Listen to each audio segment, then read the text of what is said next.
We've all stepped on a Lego and have felt this burning sensation. This horrible experience begins with a simple step, but ends with pure pain. And this is because of... So it all starts in a neuron, a specific cell that converts an electrical signal into a chemical one.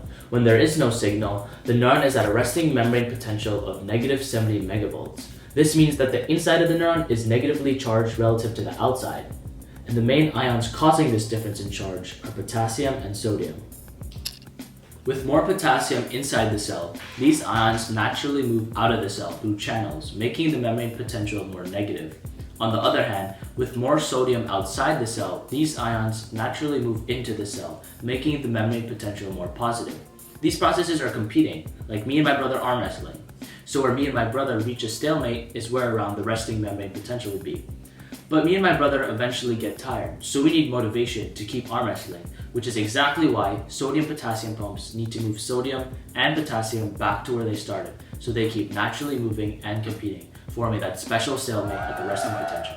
Now for the signaling. The moment you step on that Lego, dendrites, the little arms on the cell body, receive that pain signal.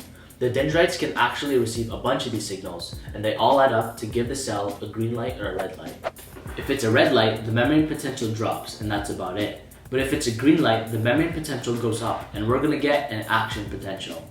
Once the membrane potential hits that sweet threshold, sodium channels allow sodium to enter the cell, and this further increases the membrane potential.